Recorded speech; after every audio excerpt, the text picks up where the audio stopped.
Telangana assembly ఎన్నికల తర్వాత Congress versus BRS politics కాకరేపుతున్నాయి. హస్తం నేతలు శ్వేతపత్రంతో అప్పుల కుప్ప చూపిస్తే గులాబీ నేతలు దానికి కౌంటర్గా శ్వేతపత్రాన్ని రిలీజ్ చేసి అప్పులు కాదు ఆస్తులు సృష్టించామని చెబుతోంది. దీంతో తెలంగాణలో అప్పులు ఆస్తులపై రాష్ట్ర రాజకీయాల్లో హాట్గా చర్చలు సాగుతున్నాయి. ఎవరికి వారు వారి వాదనను బలంగా వినిపిస్తున్న క్రమంలో పొలిటికల్ వేడి అంతకంతకు పెరుగుతూనే ఉంది.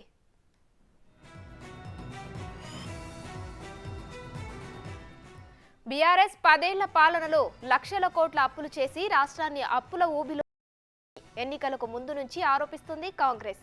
అప్పుల రూపంలో ప్రజాధనాన్ని కొల్లగొట్టి తమ గులాబీ నేతలు దోచుకుతున్నారని విమర్శలు గుప్పించింది.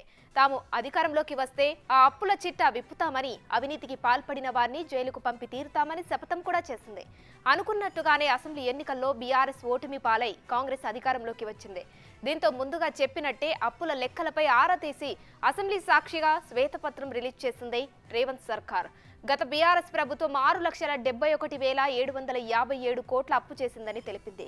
దీంతో కాంగ్రెస్ విడుదల చేసిన శ్వేతపత్రానికి కౌంటర్గా శ్వేతపత్రాన్ని రిలీజ్ చేసింది బీఆర్ఎస్. శ్వేతపత్రం తప్పుల తడక అని, 6 లక్షల కోట్లకు పైగా అప్పులున్నాయన్నది వాస్తవం కాదని తెలంగాణ భవన్లో పవర్ ప్రెజెంటేషన్ ద్వారా చెప్పారు మాజీ మంత్రి కేటీఆర్. తమ పాలనలో 50 లక్షల కోట్ల మేర సంపదను సృష్టించామని ప్రెజెంటేషన్ ద్వారా వివరించారు.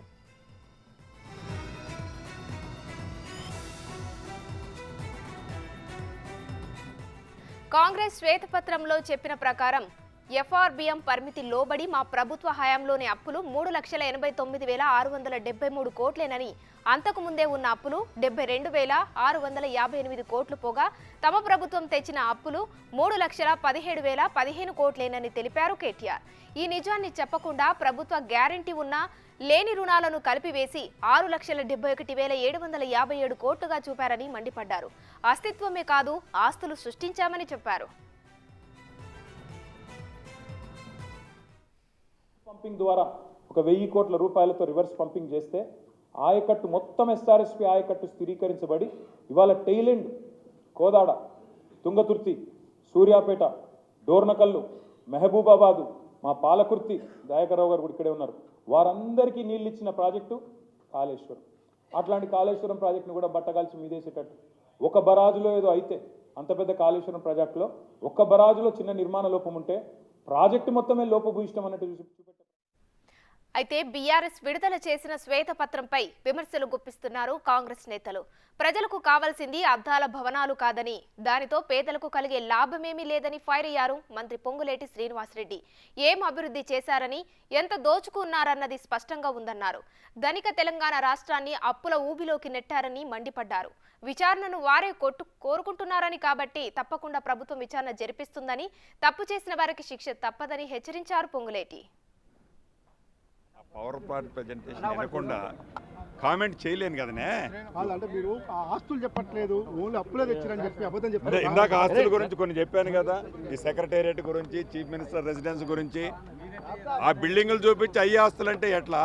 సామాన్యుడికి ఆస్తులతో ఏమవుతుంది? ఏమి అభివృద్ధి చేశారనేది స్పష్టంగా ఉంది, ఏమి దోచుకున్నారనేది స్పష్టంగా ఉంది. ధనిక తెలంగాణ రాష్ట్రాన్ని ఎంత లోతు అప్పుల్లో కూర్చింది అంతా స్పష్టంగా వాళ్ళే కోరుకున్నారు. ఆల్రెడీ పవర్ మీద జ్యుడిషియరీ ఎంక్వైరీ కూడా చీఫ్ మినిస్టర్ గారు వేశారు. డెఫినెట్గా 1 by 1 వాళ్ళే కోరుకుంటున్నారు, వేస్తున్నాం. ఏమీ చేయం, తప్పు చేసిన వాళ్ళని వదిలిపెట్టడం అంటున్నాం తప్ప రాజకీయ కక్ష ఏ ఒక్క రాజకీయ పార్టీ, ప్రధానంగా బీఆర్ఎస్ పార్టీ మీద రాజకీయ కక్ష కాదు. తప్పు చేస్తే ఎంత పెద్దోళ్ళైనా శిక్షకారు. మంత్రి గారు, మీరు రెవెన్యూ మినిస్టర్, రైతు బంధు ఎందుకు జాప్యం అవుతుంది? ఇంకా గత ప్రభుత్వం జనవరిలో ఇచ్చేది, ఇంతకుముందు కూడా మీరు చూడండి. డెఫినెట్గా విడతల వారికి ఇస్తూనే వస్తున్నాం, రైట్ టైంలోనే కంప్లీట్ చేస్తాం.